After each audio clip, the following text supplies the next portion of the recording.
Got it. Okay. Good evening, everybody. This is another monthly live Q&A session. I'm your communications director, Michael Espinosa, here with Vice President, as usual, Tassine Chowdhury. Tassine, how are you tonight? I'm doing well. How are you? I'm doing all right. Did finals go well for you? Finals went fairly well. It doesn't go great for everyone, but it was good. Cool. Didn't bomb anything too bad. So let's get right into the questions. First up, update on phones on the half floor. Phones are not currently allowed on the half floor, and I don't think it will be allowed on the half floor anytime soon. Mainly because the half floor is designated as part of the hallway, and in order to make it a policy where you can use your phone on the half floor, it required that the entire hallway be permissible for the use of phone needs to be permissible in every other area of the hallway. So we're probably not going to be able to do the half floor anytime soon. I do think ideally at one point we'd want to go throughout the entire school building and allow phone use in every single hallway, everywhere, right after school and during free periods. That is a long-term goal. It's not something that we're focused on right now. Currently, we are in the middle of SING. We just started, so you're going to see a little less activity in terms of what the SU does for the students during SING, because we have to save our political capital and goals in order to help SING succeed. Because that is essentially our top priority right now when it comes to working with the administration, is working with them on SING, because that's a daily thing. There are going to be daily issues, and resolving daily issues is the most important part of SING. Because there's a new administration, there are different issues that come up, and there are different ways that they want to operate things that conflict with the way we want to operate things. So we're resolving those issues out right now, but it requires a lot of time and effort. And what you see is, in effect, less people involved, less change in terms of administrative policy changes, because there is so much effort in trying to improve SING. So it's tough for us. I do think at one point we're going to go to that, but there are still a couple of other things we want to get done before we go there. Like, for example, a unified grading system is something that we're in the middle of getting done, and getting our escalators up and running is something that we're in the middle of. Opening up the hallways so you can do studying there, opening up more study spaces. These are the things that we are in the middle of improving and developing, and we can't currently do that because we are in the middle of SING, and it's really important that we get SING done very, very well, because 1 in 3 students participate. It's the largest student union run event ever happens. It's the most expensive event the SU runs ever, and it's the most important event at STI, at least for the SU. So that is where our focus is right now. Don't expect that to happen anytime soon, because we're really pounding our fists when it comes to getting things done surrounding SING. Okay. So another question. We'll skip down to question number 20. How will the SU be involved in SING? Well, I covered a little bit of this. Yeah. So I covered a little bit of this when it comes in the last question, and I guess that's why Michael decided to ask this question. First of all, the SU pays for the entirety of SING. So SING has a couple of expenses. You have we pay for the faculty advisors that are in SING. So the SU pays for the faculty advisors. Then there are production costs with purchasing, costumes, and then there's production costs with purchasing materials that are needed, and that comes out to another 30. So we spend around $60,000 in SING, $30,000 for faculty, and then $30,000 for the production, and then we do the actual event, and we make some money off of that, and that's how we fund all of SING. Because we fund SING and it's student union funded, we have jurisdiction over who the coordinators are. So the SU, that means our president, Matthew So, and the coordinator of student affairs, Mr. Palazzo. We sat down together, we interviewed the coordinators and made the selections of the coordinators. So we pick the coordinators, and then right after that, it's scheduling things. So we do the calendar with in coordination with Ms. Damasek. We set the dates. We do ticketing. We do apparel sales. We do concessions. We do DVD and USB flash drive sales. We handle all of the purchasing that's necessary. We handle all the administrative aspects of Sing outside of your rehearsals and stuff. And we help the coordinators every single day. We are there every single day to assist the coordinators when it comes to any issues that come up or any administrative conflicts that arise. We help Sings between each other. Conflict resolution. So if there's an issue between, like, let's say Sofrosh and Senior, we will work to do the conflict resolution. If there are like room issues, we help with that. If anyone in any Sing needs anything, they can always come to us, the SU, and we will always do our best to help them out in any way possible. We always have rapid communication set up with the coordinators. So we have radio. We always give them walkie-talkies, and they're always online. And if we ever need them, we can contact them immediately for you. We can find their location. Anytime there's an issue, they call us. Our extension is 2600. You can call me anytime during rehearsal, and I will pick up and I will respond to you as soon as possible. And it's really just about like doing conflict resolution and solving issues that arise, like right there. So that's what the SU's job is. We pay for Sing. We do all the administrative work regarding Sing. Just so you guys know, Sing is an SU event. So like when people ask what sort of role does SU play in Sing, Sing is like a part of SU. It's just that because it's so big and 1 in 3 students participate, it gets so overblown, and people like sometimes don't even believe that the SU does Sing, because they're like, how do you involve like 1,200 people in one event? It's crazy, but it's really stressful. It's a huge job, but we get it done every year. We've been getting it done for a really long time. It's been awesome. So that's the SU's role when it comes to Sing and Sing events. Okay. This comes from a freshman who is in a position oddly relatable to mine. I didn't get accepted into any Sofrosh Sing crews, sad face. Is there any way I could help the juniors/seniors win this thing? Unfortunately, according to the Sing charter, which is the charter that is written by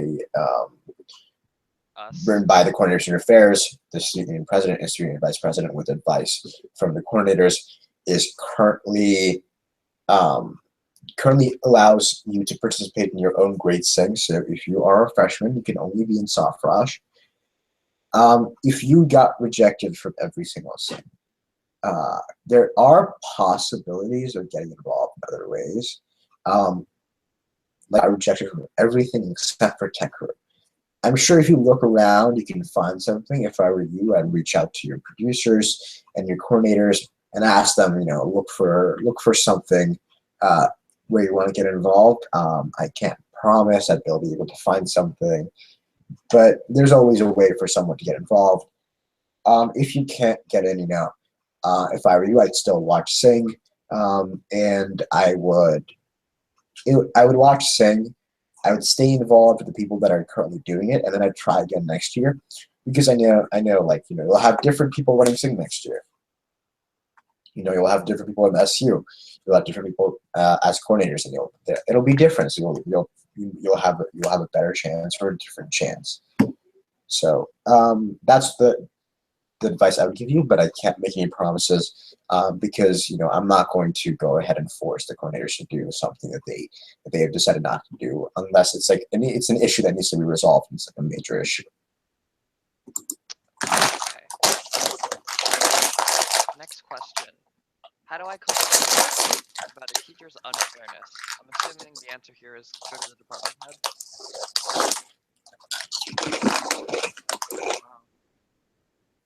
Okay, the answer is go to the department head if a teacher is being unfair, because I'm sorry.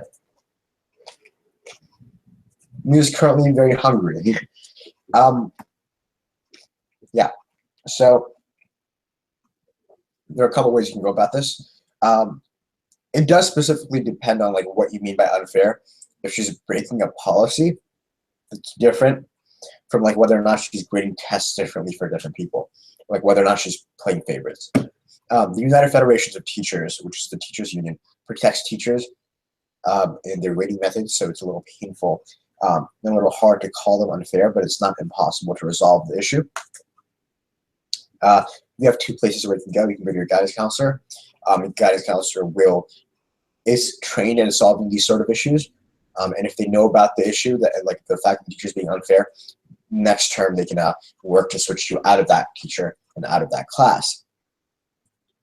You can also go to the department head, who essentially is the boss, is the direct boss of the teacher, and the department head to talk to the teacher and resolve the issue. It just depends on who you're more comfortable speaking with. Sometimes the students are more comfortable speaking with their guidance counselor because they've known them for so long.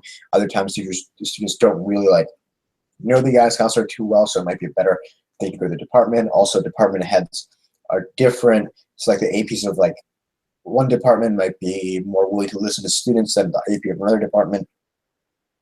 So you really want to go into the department.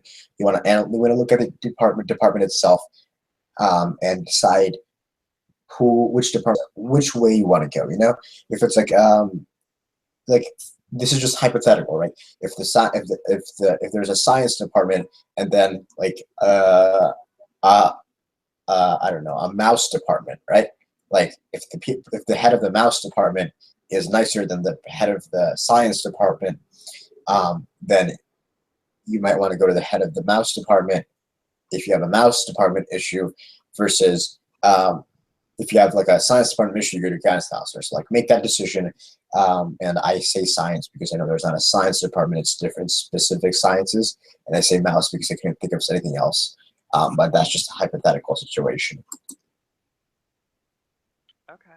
Next question. Which caucus is doing the most? I will not comment on that. I think all the caucuses are doing a good job. You know, there are definitely differences in how well they've executed different things and what they're working on. But I will say that all the caucuses are currently in motion. They're doing things. They're getting things done. And you know, they're working hard. They're doing the best that they can. But publicly, we don't really have. I will not rank a caucus or another caucus. You know, it's just not something that I want to do.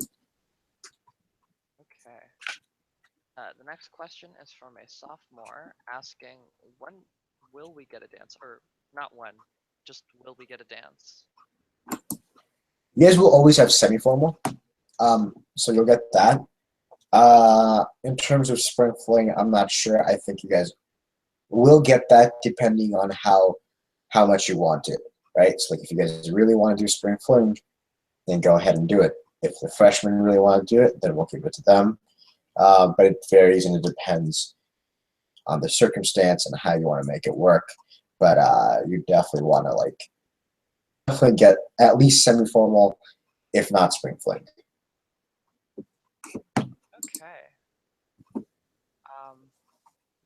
Okay. Next question is, why memes? Referring to the email you sent out earlier today. Oh, why memes? Why memes? The SE is working on a secret project that will take something that's a little bit boring and a little hard to swallow, and we're going to turn them into memes because we want to take the campaign and turn the entire campaign into a meme.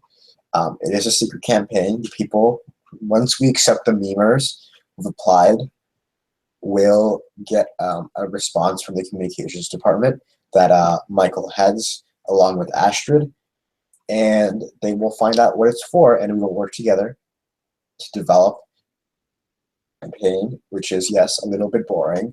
But, you know, I think it's important that the SU, sometimes we try to connect with students in every single way possible. You know, I'm sending you emails, and I am, we're posting on Facebook, we're making videos, we're doing live online Q&A sessions.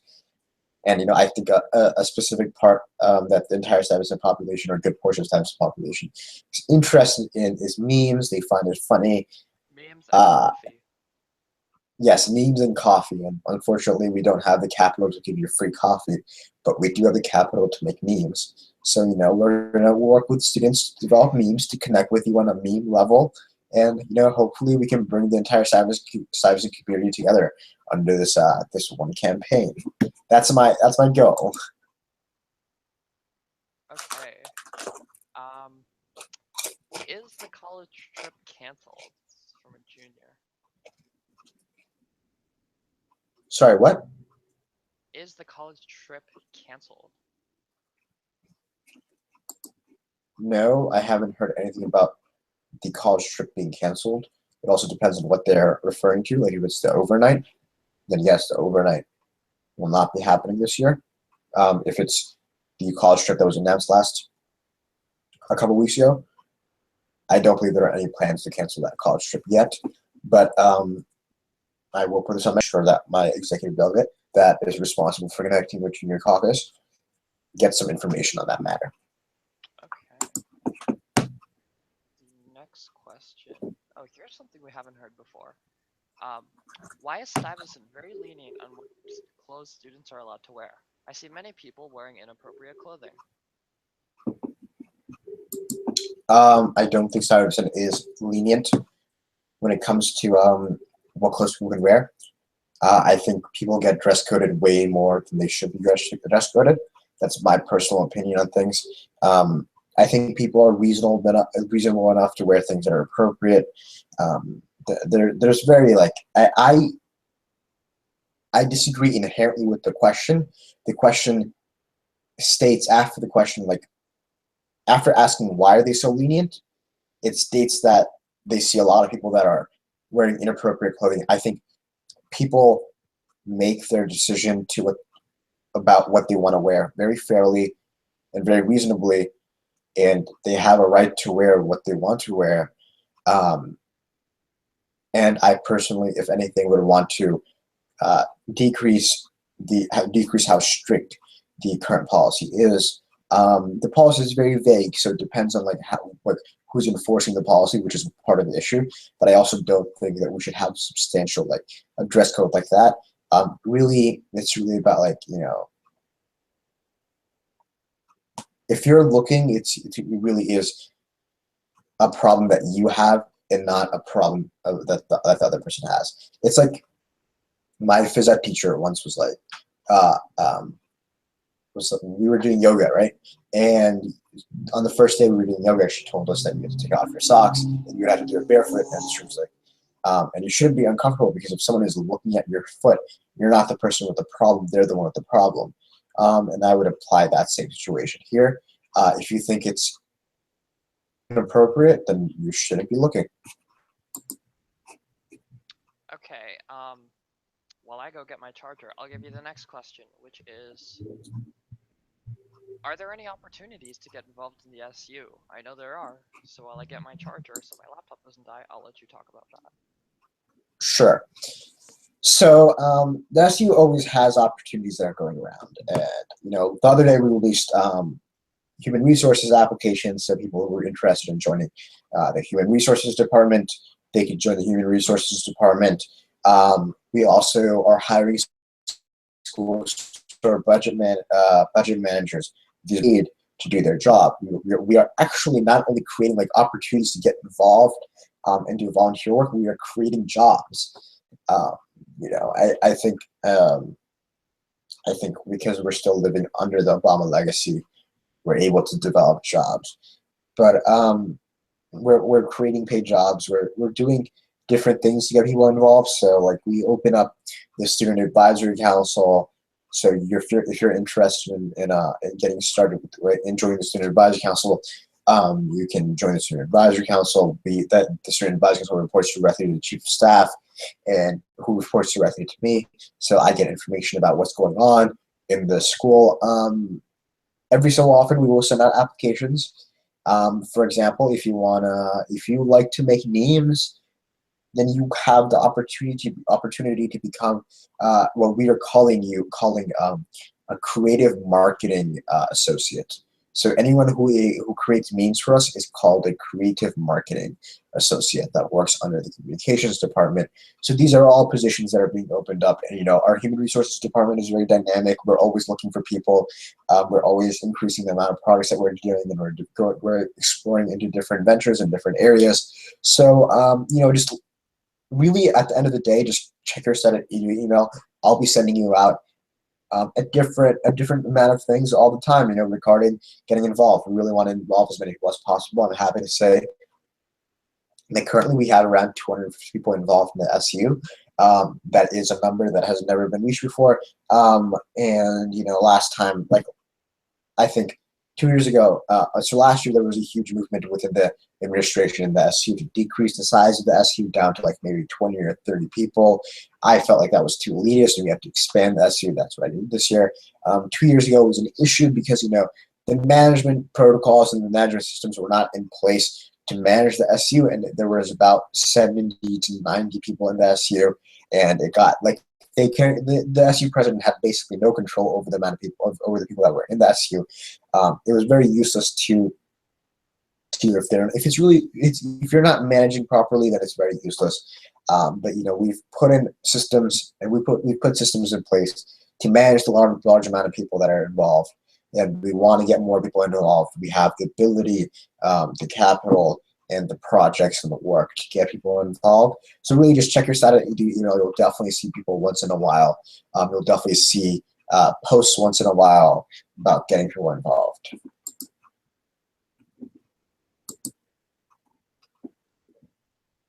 Oh, Michael, we cannot hear you.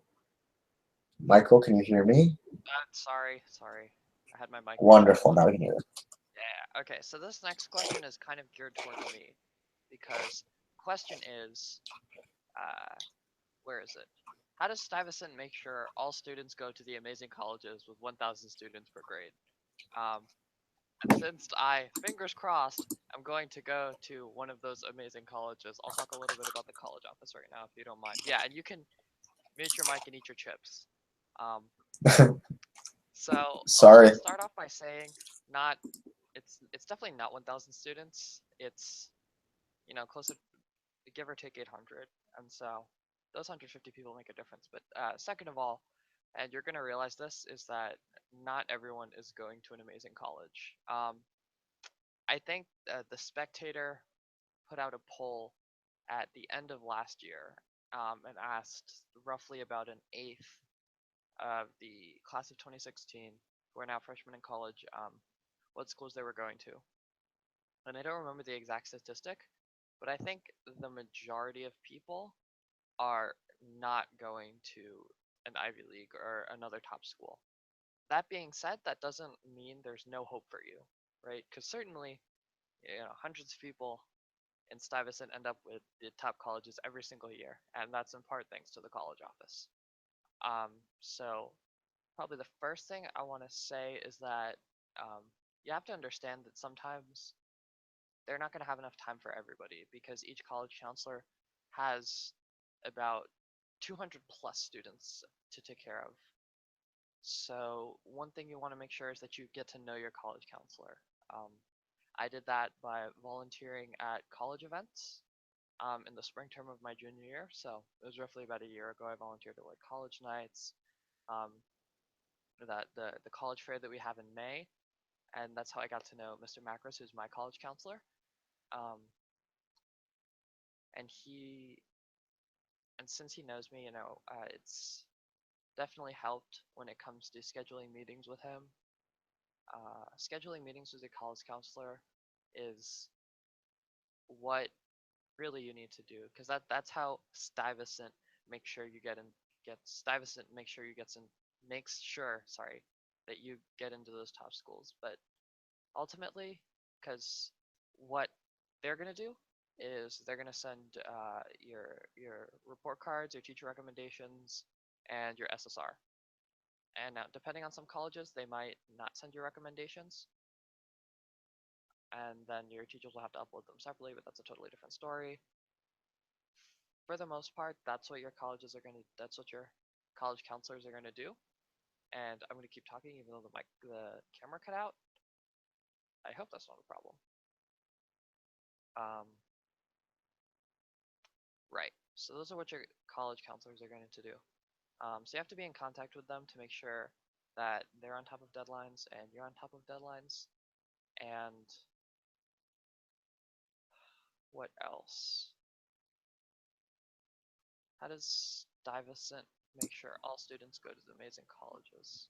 Well, I have a couple of comments on this, if I may. Sure, go for it. So, Stuyvesant works very hard to make sure that you get into the college that you want to. There are a lot of kids, and as Michael said, you have to really work hard to make yourself prominent within the group of people uh,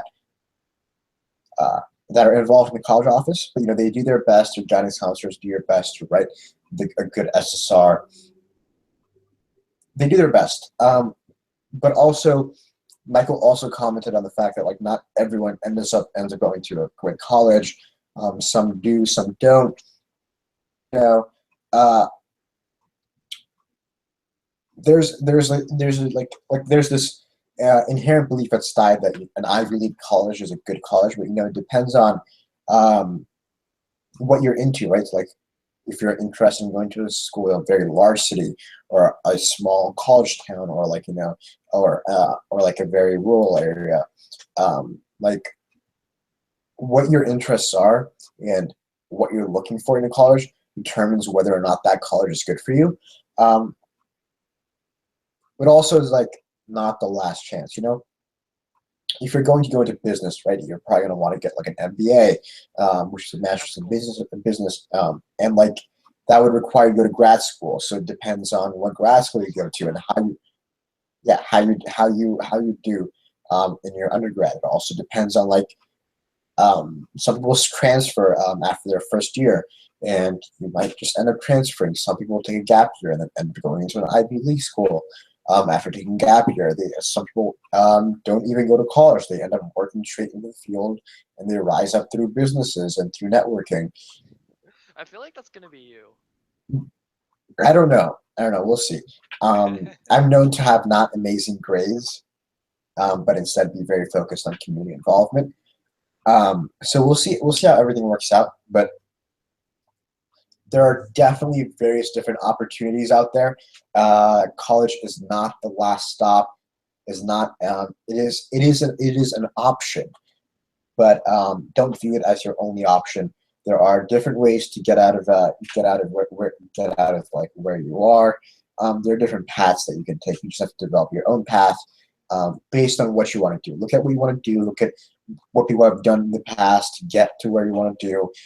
Look at all the different paths, and then decide what path you want to take, and adjust the environment. If you I know I had a path that I had in mind, and then I got into Stuyvesant, and I went to Sty, and everything just completely changed because everything was so different. And if you go into college and you don't go to a great college, and maybe that wasn't part of your plan at the beginning, you're still going to adjust the environment. You're still going to develop a new path to get to where you want to go. Think about what you're doing. A good school is what you define to be a good school for you. And don't let other people define what a good school is to you. If you want to go to a small rural farming school and you want to study agriculture, go ahead and do that. There are different jobs in agriculture that are beneficial and good, and you can combine different things. It's all up to you. So don't get stuck in the zone where you're oh, I have to get into an Ivy League. Go anywhere you want to, and I'm sure there are colleges that will accept you. And if they don't accept you, then you're probably not a good fit for them, and they're probably not a good fit for you.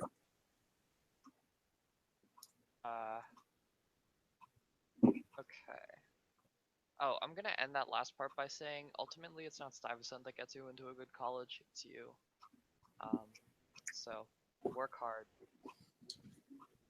One of the questions on the form is, hi Cassine, what college did you get into? I'm sorry. I'm currently a junior, so I haven't applied to college yet. So I still have some time. I'm not that worried. But I just started the process. And who knows? I might not even go to college. All right, let's see what else there is. There's escalator question, which I won't have you answer. If you have a question about the escalators, you can refer back to, I think, last month's Q&A session. We have that. I do have one comment on escalator real quick. Okay, yeah, go for it. So I was at SLT the other day, and they told us the expected date as to when the escalator should be working at, and it is the end of February. So you have a month until it's going to be working. Well, it's better than nothing. So, moving on. I'm sorry. Let's see what else there is. Do you think tech is better than STI? Well, that's a weird question because neither of us went to tech, so we can't exactly answer that. Oh no, I can answer that. You know, you went to Brooklyn Tech. I've been to tech like a couple of times for a couple of different things. They're too big of a school to handle and to find like interesting things. There's like, and the kids there aren't, I'm sure they're great, but they're not STI kids, they're not like, they're different, they're not great. Oh man. I'm sure that I'll have some from tech email me very angry, but it's definitely not STI. Yeah, Brooklyn Tech kids just put a bounty on your head right now. I'm sorry to ask that question. Is Stuyvesant okay with having teachers who quote curve people's grades? The union protects teachers when it comes to it curving, so Stuyvesant has to be okay. It's not like they can choose not to be okay. The school itself and the administration, the new administration, I'd like to say, is working to decrease teacher disparity. So like in terms of content, in terms of grading policies, in terms of curving, they're trying to decrease all of that. And part of that work is to get a unified grade book. Has been pushed by multiple that there's some high school to use a the service, and teachers can only choose to use them because the teachers union protects the teachers. So it depends on who you're asking. Teachers will tell you that they are protected in how they grade their students, but there is a campaign to get teachers on board when it comes to decreasing teacher disparity. Our administration hasn't been cracking down too substantially because our current principal, Mr. Eric Contreras, is still the interim acting principal, so he hasn't been confirmed as principal yet. So he's not going to go out and make massive status quo changes to how teachers grade students because as principal yet. He does have some time.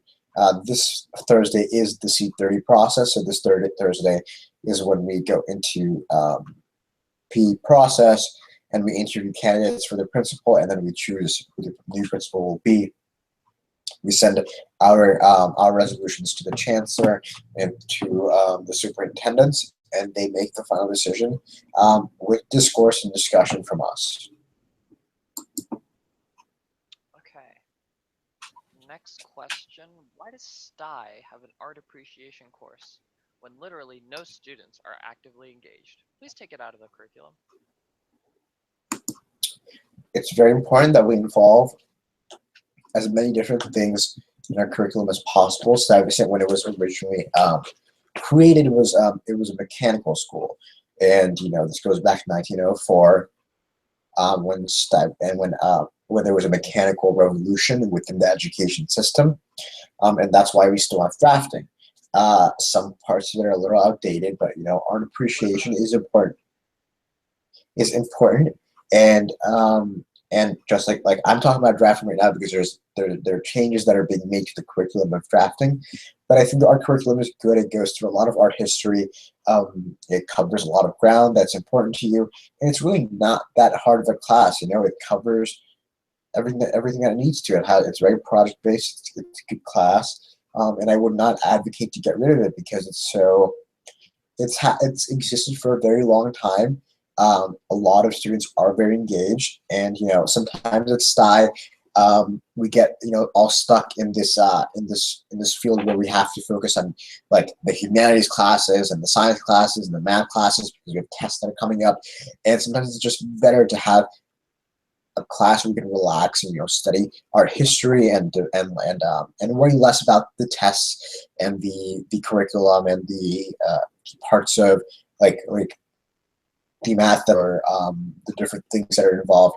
It's a good way to we need more classes at STY where you can calm yourself down and really just look at it and understand instead of going through complex issues and complex classes. It's a relaxing class for a lot of students. A lot of students enjoy it afterwards. And it's just a part of being cultured when it comes to coming out of Stuyvesant. Stuyvesant teaches you everything that you have to know. And music is part of it. And I will tell you, as someone who really, really, really did not like music appreciation, when you hear music that you listen to music appreciation, you get so happy because you know that you know the music. It's amazing. You know that you're cultured, and you know that you can have very large, very academic discussions about the music that you're listening to because you learned it in a class. Art appreciation is something that people enjoy, and it's not something that I would advocate ever to get rid of. There might be specific parts of the curriculum that I don't know about that students might not like, and there are specific parts that I would advocate to remove or add or change. But until I get a full-blown proposal on what we can change and why we should change it, I'm not going to advocate for changing the class. Okay. So I think the simpler answer is it's required by New York State law that if you want to graduate, you have to take an arts course, and Art App is the cheapest course because if you're gonna take a painting course or a drawing course, school has to spend money on art supplies. And granted, they do some of that in art appreciation, but a lot of it is largely just done on a teacher's computer, so it's cheap. Okay, I did not know that, and that is a better answer. But yeah, I was testing that's you. good. I wanted to see if. Well, I could always, propose a state law like I'm doing right now and change the law so we can get this passed. And the same thing goes for music. You're required to take at least one music course, and so that's music app. Ugh, Unless you're in chorus or band, then that also. So okay. um, more escalator stuff. When do we get our report cards? That'll be Tuesday morning. Um, final week is over. Ooh, this is interesting. Is it possible if you can announce the average STY score as a whole for each final? Oh, I think that'd be cool, but it's probably not going to happen because the department heads would have to comply with that policy.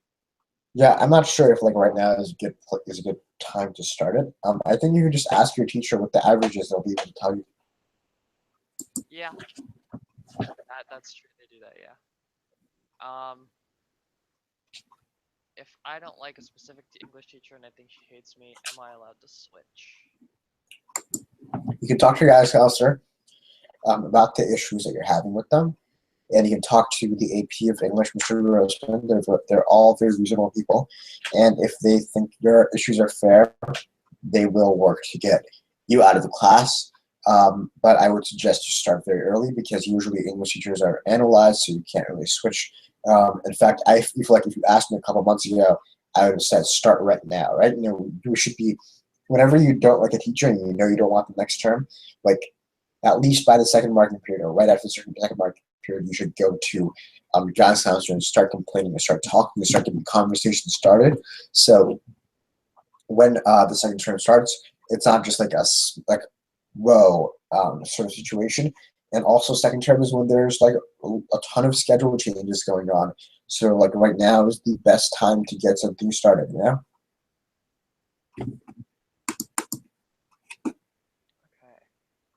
Let's see what else we've got here. We talked about Curvin. See, we're not gonna get into what you think of Donald Trump as president. Why biology? Do you want to answer why STICE makes students take biology? Is that a state law? Yeah. Uh, Okay. Tips for time management. You guys all seem really busy all the time, so y'all must be good at it. I'm not. I'm not. Yeah, neither am I. Um, honestly, it's about like You have an I assistant who like does your calendar, so you kind yes, of have to. That's the secret. Get an assistant.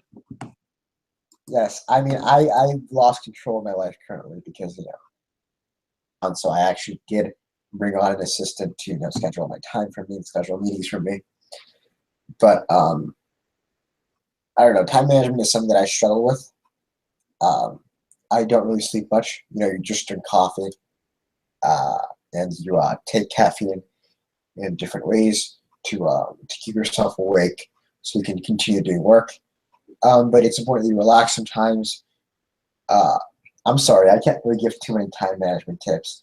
I just sort of do stuff um, the way I'm told to do stuff by my assistant. How do you manage time, Michael? Uh, uh Say that again. How do you manage time? How do you have much? I have no idea. Dude, any question about time? I don't know how to answer it. Don't. Okay. I just sort of do. How do I manage my time? Uh, I don't know. Like I don't really manage it per se because last year I didn't have like one of those planners where you write everything in it. So I just sort of learned to keep everything in my head, and that means sometimes things escape from me. And then, oh crap. That explains But why you forgot about the live online Q&A session last week. oops, oops. That's okay. Yeah, We're doing it now, so it's all one of good. those things. Okay. No, I mean, I use Uh, Google Calendar for everything, and I have notifications set up for me on my phone. Um, I have, like whenever I need something that I need to remember, I say, "Okay, Google, remind me at this time to remember this," and my phone reminds me.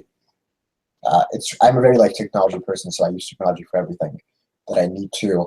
Um, and like my assistant calls me every so often to tell me when I have a meeting or when I have an issue, or like calendars as well. okay. Aside from answering the questions which we already talked about, uh, how do you take tests better if you have test anxiety? Especially if you have Oh, test anxiety. well, I have test anxiety sometimes. It's hard, but for me, I mean, it depends on different people. For me, when I get the test started and when I'm in the test, I don't have too much anxiety because I'm so focused on the test. But if I were you, I would go see a therapist, speak to your guidance counselor. We have a school therapist now, so they can talk to you about it and they can figure things out. I'm not here to really give medical advice, and I don't think I should be giving medical advice. Please go see a doctor. You probably have I don't know, anxiety medication or something. Um, yeah, no, I'm sorry. I don't want to give medical advice. I don't want to be held liable for. I don't want the SU to be sued for $50,000 because some kid took my advice and then ended up hurting himself. Oh God. Yeah, let's not do that. Please go see the therapist. Yeah. What I do is, um, if I'm going to a test I'm really nervous about, what happens is I will, like in between passing, I'll just like listen to my favorite song and turn it up on max, start jamming, just sort of calm myself down, then take the test. That's a good way to work out your anxiety. Nothing better than hearing Taylor Swift before you take a test. Okay, I think this is our last question. Uh, yeah, last question. Fun question. Who's gonna win the Super Bowl? Uh, I'm sorry. Who's going to win the I Super Bowl? Do you even know I the don't teams in the Super Bowl? I don't watch football at all. All right. I'm so sorry. Neither do I. So, I mean, like, I know it's like the Patriots and like the Falcons, and I do like me. I don't like the Patriots. because I'm a New Yorker. I don't like Boston, even though that's where MIT is. But what's in Cambridge? But whatever. And I do enjoy me some Matt Ryan, so I'm gonna pick the Falcons. You heard it here first. Okay, wonderful. Just gonna take my word on that. All right, cool. So that wraps up another monthly live Q&A session. Tune in next month where we answer more questions, and Sync won't be over by then. So more Sync questions, quite possibly more Moon questions, and more stuff we haven't heard. So make sure to stay tuned for that. Good night, guys. Good night.